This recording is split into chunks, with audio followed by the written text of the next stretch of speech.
so I guess I just will sit back and see if somebody comes to me. And so obviously that didn't work very well. Now I would say that my approach is more balanced. And so I seek first to build connections and let go of the outcome of this person might become my client, or I have to force this relationship to work and force a contract. So it's very much more about relationships, and again, back to that authenticity. And it works really well for me because I love talking to people. And so whether they end up becoming a client or not, at the end of the day, maybe they can help me with something, I can help them with something, but we're growing those human connections, and it works especially well in those shared value spaces. Welcome back to Founders in the Field, the show where we go behind the scenes with agency leaders, consultants, and creative founders to show you how they're building, scaling, and staying sane in the trenches. I'm your host, Stefan Bradley, and today's guest is Brooke Kuhn, founder of Spark Marketing and Consulting, and is also the founder of Life Stories. How are you doing, Brooke? I'm doing well. How are you? Good, thank you. Appreciate you joining me. Thanks for having me on. Let's dive straight into question one. For people who don't know your story, take us right back to the start of your journey, what made you start your own business, and give us an overview of what your role looks like today at Spark Marketing and Consulting. Absolutely. I was 15 years old in high school when I had the opportunity to take a marketing class, and I fell in love with it. Joined a club called DECA. I'm not sure if they have that in other places, but DECA is a high school business program where students can learn more about business, marketing, entrepreneurship, and that was a really foundational piece that led me to where I am today. I started as a freelancer in marketing and never expected to end up in marketing. My plan was to major in psychology with a minor in business and be a family attorney. And God had other plans, and I ended up majoring in business and stuck with it. So here I am today, owning my own business. And I started my business after abruptly getting laid off. I thought it was the end of the world, and then I realized that it was actually a new beginning. So that layoff was what led me to start my own business, and we've been on an upward trend ever since. It's great that you knew what you wanted to do in such a sort of like early time in your life where you wanted to do marketing. The school sort of provided you with, an outlet for you to be able to explore that, even though that wasn't your total plan when you went to university. Right. God has different plans for a lot of people, and it's obviously served you well. How long have you been running your own business now? Let's see, I'm trying to do math here. That's why I didn't major in finance. About 16 months. 16 months under my own brand. But I consider it longer because as a freelancer, you're kind of on your own. So I started freelancing about 4.5 years ago, but the Spark name and all the official LLC stuff started 16 months ago.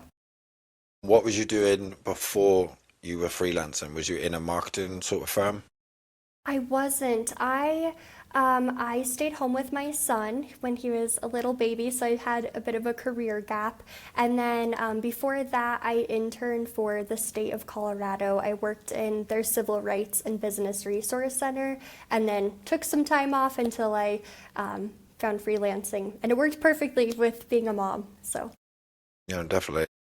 It's like a lot of people will want to go into, a business first to like learn. You went straight into the deep end kind of and doing the freelancing. How was that going in from, being a mom and then, not working in a sort of a company or anything like that and going into freelancing? How did that affect you? I'd say the transition was a little bit easier than expected since I had interned before and had experience working in companies before. But it did take some adjusting with becoming a new mom and learning how to balance motherhood with working again. But I will say that the flexibility with freelancing made it so much easier because I could coordinate around my son's sleep schedule and spend time with him, and I felt like I got the best of both worlds there. Definitely, I think the flexibility of being, a remote worker, whether that's freelancing or whether that's running your company from home, is very underrated, I feel like, and, not having to actually be punching in somewhere at 9 a.m. or anything like that, and being able to sort of not do it all on your own terms, but a lot of it is on your own terms, as in, you're in your home comforts. Yes, absolutely. So what is your role been like? What is your role today like compared to when you were freelancing?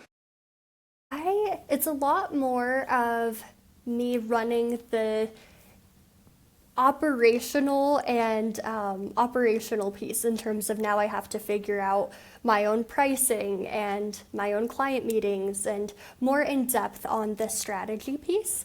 I do execution as well within marketing, but when I was a freelancer, it was heavier on the execution piece and more of scheduling social media and those smaller detail pieces. So now I do a little bit of that still, but it is a lot more of the client relationships and my overall vision for my own company. I would say that's the biggest thing that has changed is now I'm not only looking at my client strategies, but thinking about my own vision for my own business. Obviously, going from being more in the delivery side of it to now going on, very consulting and strategy and things like that, do you have people helping you deliver for clients, or do you more sit on the strategy and the consulting side and they get someone else to do the delivery? That's a good question. I currently don't have somebody that does the execution for me. I do both. So I recently kind of niched down. When I first started, and this is kind of long-winded story to your question, but when I started my official Spark brand, my first client was actually a home renovation company, and the scope was very broad. Like I designed flyers and refrigerator magnets, to managing social media, forming strategic partnerships for him, and so I was kind of doing everything for different industries. And then I kind of fell into more of the professional services realm. So my client load right now is more along the lines of law firms. I currently have a life coach as a client and an author. And so I've niched down into strategic business growth for them. I start with strategy and then I do the execution of the ads as well. So I specialize in Meta and Google.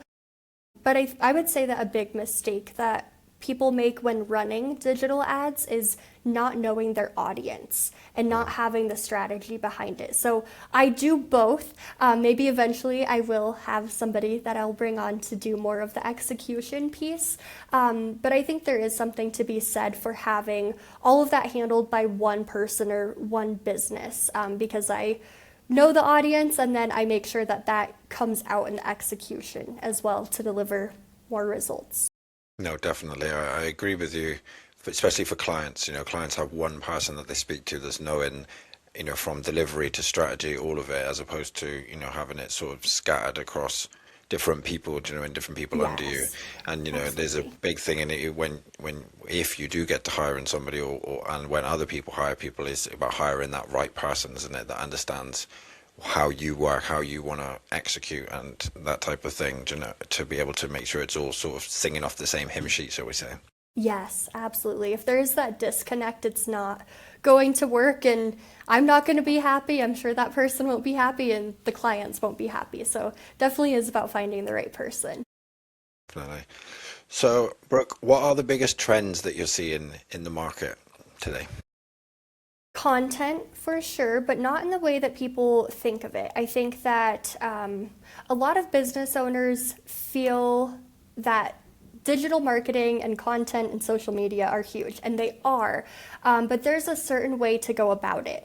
I don't recommend just posting for the sake of posting, especially because of how saturated digital channels have gotten. I'm sure you've seen this if you open up Instagram or LinkedIn, especially with all of your connections. It's so much content to take in that sometimes it can be overwhelming. And as viewers, we can tell if it's somebody just posting to post or if it's something that's actually beneficial. So I would say that's the biggest trend is quality, authentic, human content. Not that you can't use AI in creating your social media, but just really understanding who you're talking to and why you're posting, because ultimately what you do in your business should be for the service of other people, even if it doesn't directly make you money. I think that if you're posting on LinkedIn or posting a blog, it should be something that will be beneficial to help somebody else reading it.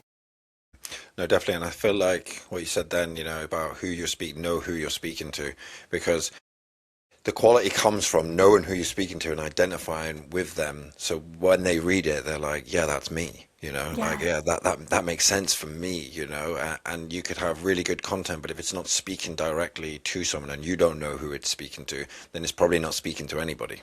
Absolutely.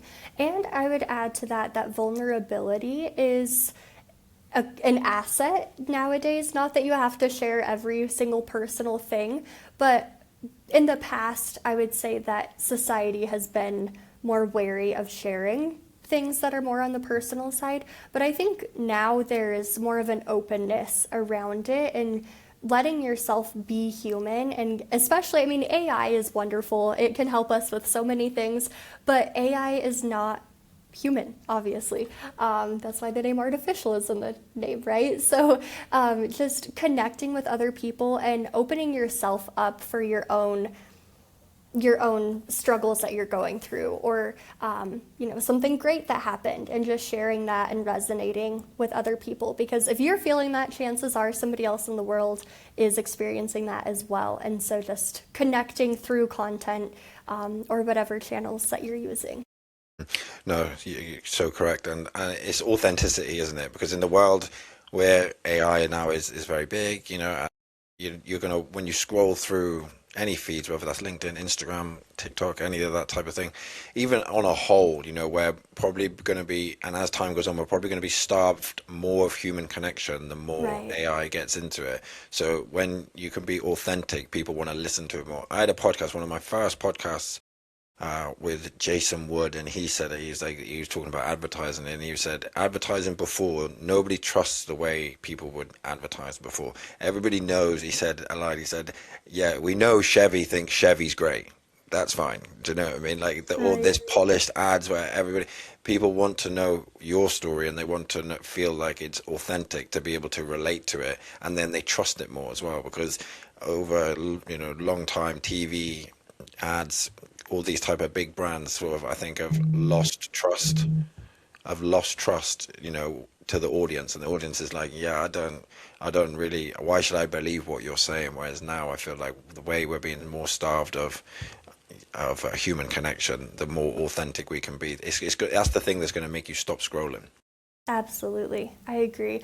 And with that, I would add that that's part of why I niche down into professional services, because the traditional marketing that you're talking about, where there's a lack of trust and it's so generic and it's like, look at us, we're so great, that doesn't work as well anymore, at least in professional services where it is really trust and authority based. And this sounds kind of funny, perhaps coming from somebody who's in the digital marketing realm, but word of mouth still is the most effective marketing piece, especially in those trust-based industries like law firms and life coaches. And so that's what I like to use in my content and ads that I create, is how do we convey this story and this personalization into a message that resonates with people?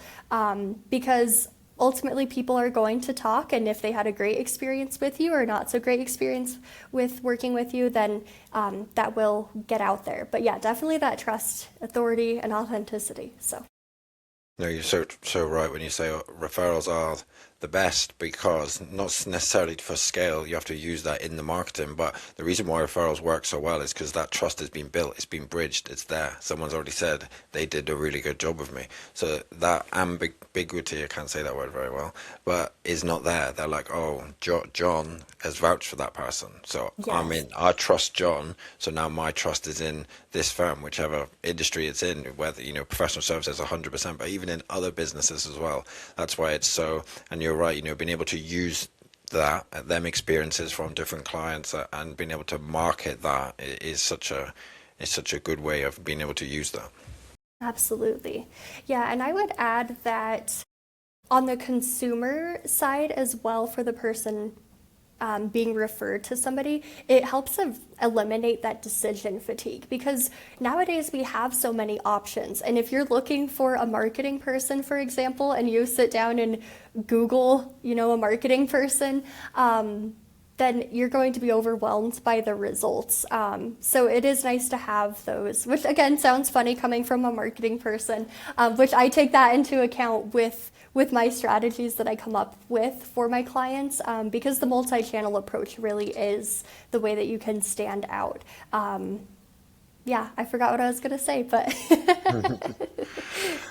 No, so let's digress a little bit from trends and yeah, what is working well, and where do you feel slight friction inside Spark marketing and consulting? absolutely. What is working well is expanding my network of people who have my shared values. I'm the marketing chair for the Colorado Catholic Business Network, and the connections I have made have been so invaluable, not only professionally but personally, because it's it makes a world of difference to work with people who have the same values, and it doesn't make work feel like work. It feels like my clients who share the same values, we just work better together, we understand each other better, and the collaboration is like nothing I have ever experienced before. So that is what is working well, and it goes back to that trust and authority as well. Um, Level of friction. I'm going to think about that, and I'll let you edit it out afterwards. Sorry. Yeah, no, you're fine. Okay.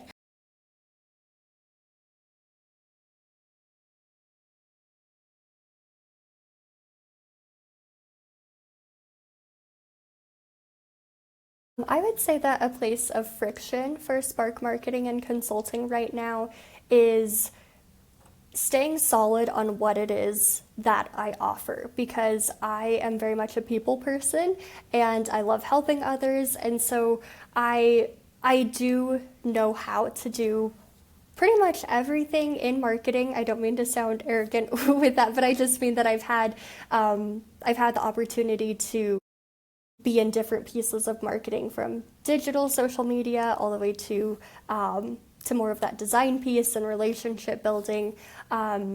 So just niching down and narrowing my focus, because I'm a person of many passions, and so I need to keep myself in check with what I'm offering and conveying that. I often say that I am like a shoemaker's child, in the sense of I love marketing and I do it well for my clients, but it's different doing it for myself. I definitely struggle with that. So it definitely gives me compassion for my clients as well, of like why they would hire an outside consultant, because previously I didn't understand that. I was always like, well, why wouldn't everybody just do everything for themselves? And now I see the value in having a consultant, because it's hard to look at your own business and your own skill set and to see it objectively.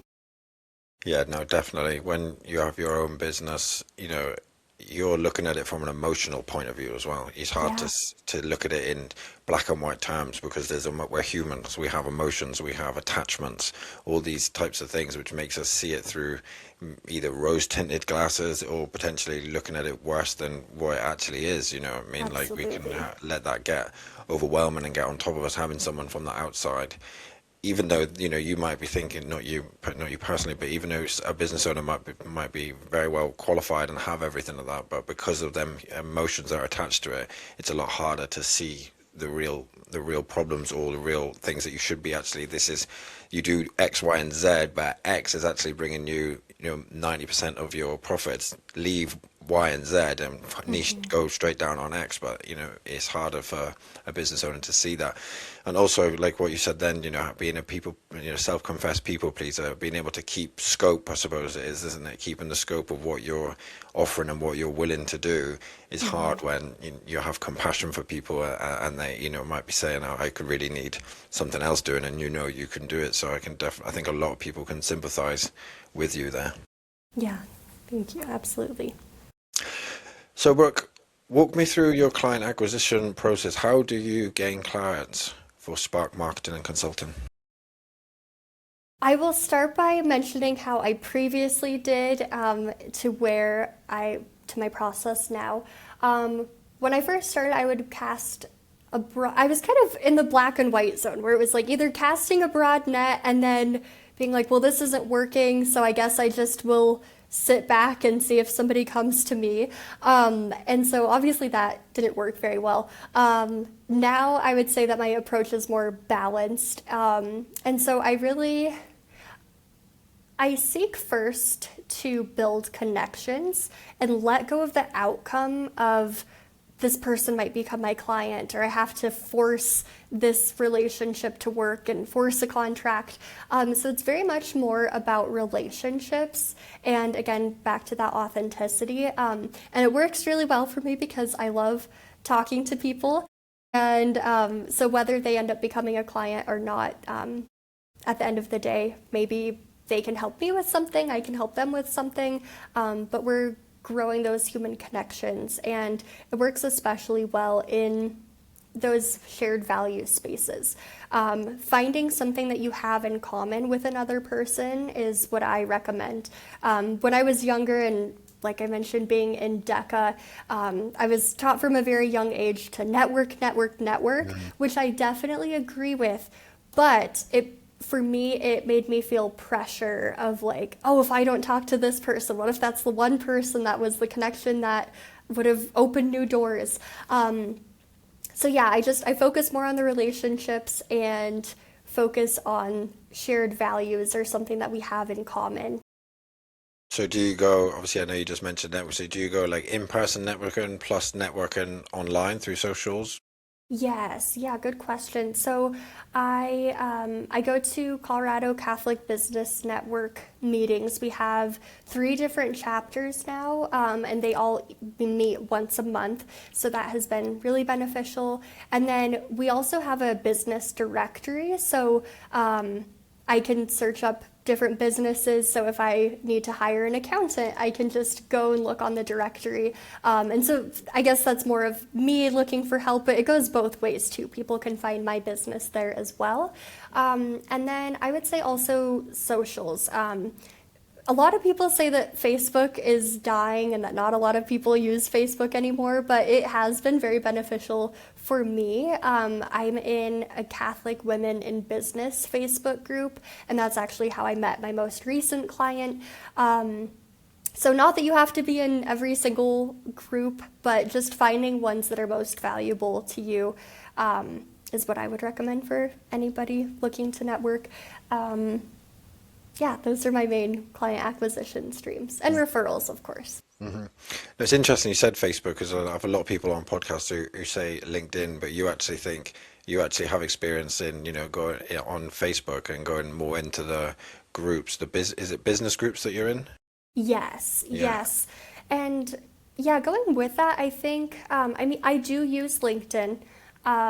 This might be a bit controversial to say, but I think it's just because I'm used to getting so many messages on LinkedIn, and it's gotten so saturated for me that it's almost become a place where everybody's trying to sell something and nobody's looking to hire from there, if that makes sense. So yeah, just using a different platform has been helpful for me.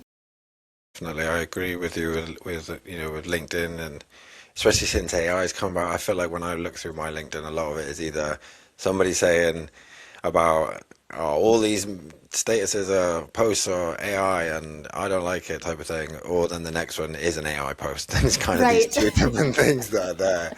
And I feel like, yes, AI content, if it's not generated properly and it's not your actual thoughts, then yeah, it's gonna feel monotonous. Like I always see the ones where it's like, this business didn't have this problem, they had that problem, and it's like you hear so many of them, and it's like you can tell that that's AI generated, which is not always. I think we're going to get into a place. Personally, I think it's going to be more like it's going to be AI generated, but it's going to be whether the content brings value to you, not whether a human wrote it or or an AI wrote it. And I feel like that's the sort of nuance that is going to differentiate.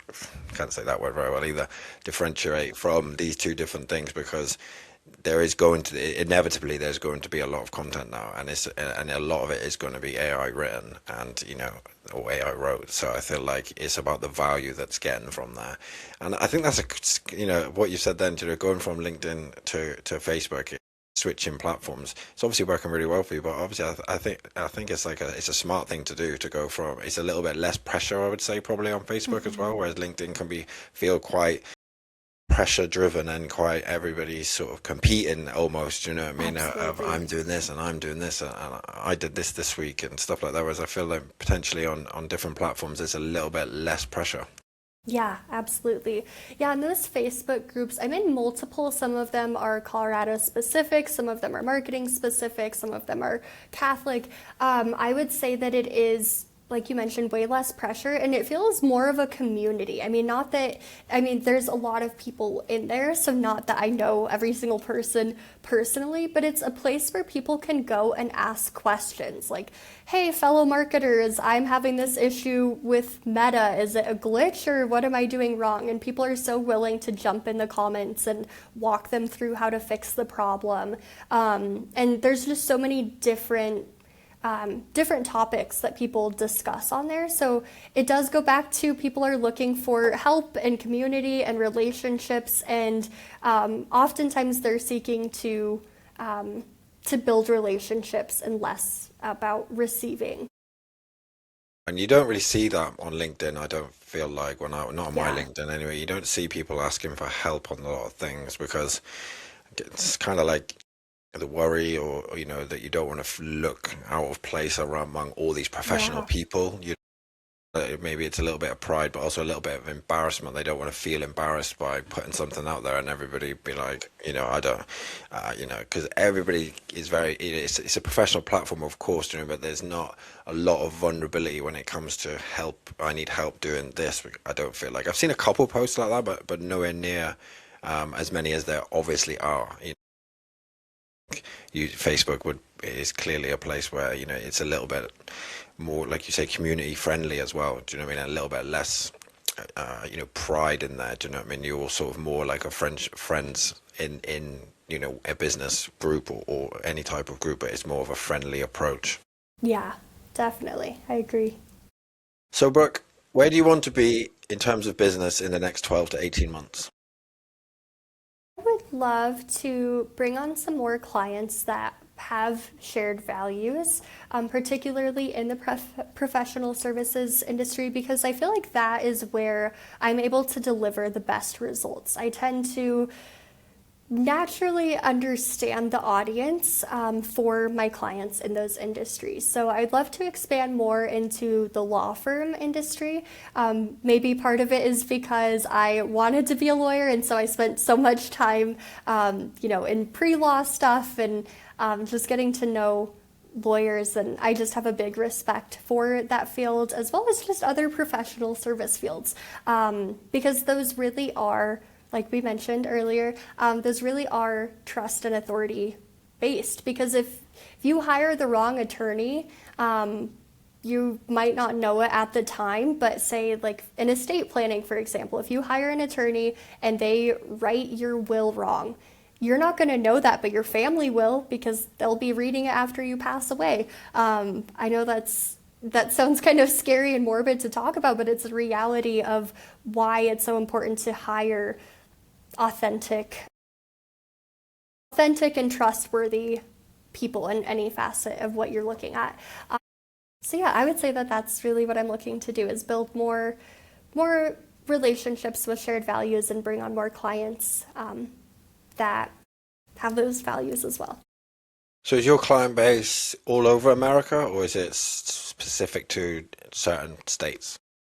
Currently, I have one in Nebraska and then two in Colorado and one in California. So a little all over the place, but trending a little bit more local. But I do work, I'm open to working with anybody all over. That's the wonderful thing about technology, right? Is that we can connect with people all over. How do you sort of plan, what strategy is it going to be, sort of doubling down on what you're already doing to get the more law firms that are obviously local to you? Are you sort of going to double down on the Facebook groups and the other strategies that you already have? I would say so, and also tightening my own messaging and being very clear on what I offer, what my strategy is, and why me. Because going back to how it is with me coming up with strategies for my clients, it's so easy for me as an outsider to say, here are your differentiators. You need to really get this message out to these people. So I want to work on doing that for myself and just tightening down my messaging and being very clear on what it is that I offer and why me and my differentiators. Actually, I've spoke to obviously a lot of marketing agencies. I've said the same sort of thing. You know, we have a tendency to work really well and hard on other people's businesses, but sometimes not take our own advice on our own business. So it's definitely sort of like an industry trend, but not really a trend, sort of an industry thing that happens across the board. Absolutely. Well, maybe me and the other marketers that you've talked to, we just need to have a round table and Yeah. just trade ideas for each other.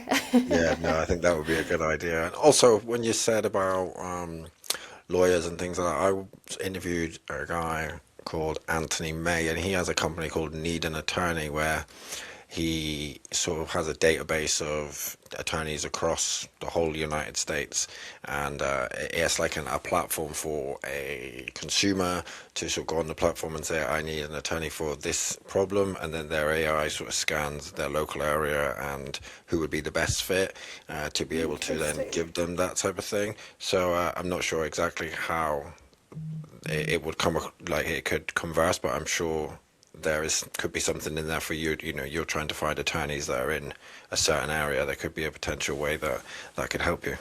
Absolutely. That's awesome because they're, like I mentioned, with Google and social media being so saturated, having one database that is more tailored instead of getting overwhelmed as a consumer. And I will say too, I am not anti-Google, I'm not anti-Meta. I think that some of the comments I've made kind of sound like that, but it just goes back to why the strategy is so important. And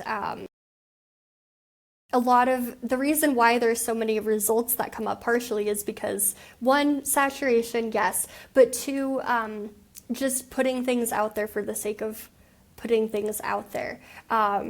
So yeah, having a marketing consultant to see things from the outside perspective and meet people where they're at and get to know their psychology of what makes people pick an attorney, like why you, and how to highlight that in your messaging. And I also map customer journeys as well. So that's another thing. With Google, not anti-Google, but there are just certain things that you have to do to compete anymore. Definitely. So, Brooke, my last question is, if you could wave a magic wand and fix one thing in your business, what would it be and why?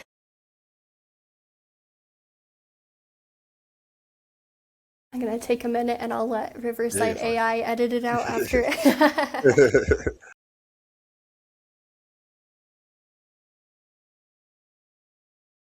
What are answers that you usually get from people on this They are question? so broad, they All are over so the wide. place. Yeah, it's all different. People have said things like, I could just use a load of funding, a load of money. People have said, I'd like two sets of me, someone to take half the load. I've even had people saying, get Ivy League business graduates out of business. I've had all sorts of different ones. That's so funny. Um, if I could wave a magic wand, I would fix, I don't know how to fix it because I'm not a developer, but I would say to fix all of the little annoying things within Meta and Google because they're constantly updating things, which sometimes needs to be done, of course, but they're constantly moving things around, confusing my clients when they go into their dashboard to try to find things. And also the process with just tracking within there and getting access because I feel that when my clients hire me, it's my job to make things easier and I do my best to, but there's only so much that I can control with Meta and just getting access and the pixel tracking and all of those little things that ultimately end up putting work on my clients to some extent. I mean, there are things that I can do on my side to make it go a little bit easier, but I would wave a magic wand and just have everything be simple for my clients so that they're not having to do work to have their advertising done. Listen up, Meta, if you're listening to this. That's what Brooke wants you to do, so please do it. And I'm sure she's not the only one, but she works a lot in Meta. And I've heard that before, not on the Magic One question, but other people have said about pixel tracking to knowing where actual leads have come through and things like which actual point have they come into the funnel and things like that. I've also had people talk about the Andromeda update and how that sort of changed. So you're not the only one that's speaking about all the different changes and things like that. But I think a lot of people would agree with you that simplicity would be lovely. Absolutely. Yeah, sometimes I feel like I almost have to be a developer myself to get everything to be tracked properly. And I just want it to be easy for my clients. So, Yeah. Well, Brooke, thank you so much for coming on. I've loved our conversation, really enjoyed it. Where can my viewers and listeners reach out to you if they're wanting to collaborate with you, work with you, or just speak about their business? Thank you. Yeah, I loved coming on and I loved our conversation as well. My website is probably the best place to reach me. You can learn more about my business on there. It's sparkmarketingandconsulting.com. I'm also on LinkedIn, Brooke Kuhn, Kuhn. And yeah, those are the two best places to reach me. Oh, I also will add too, I know I focused a lot on marketing in this conversation, but my second business is called Life Stories Heirlooms that you mentioned. I realize now that I didn't talk about that at all. But that's an heirloom creation business where I preserve people's life stories. It was inspired by my grandma. So I interview people and then I create audiobooks and books of their life stories. So you can learn more about that at Life Stories Heirlooms.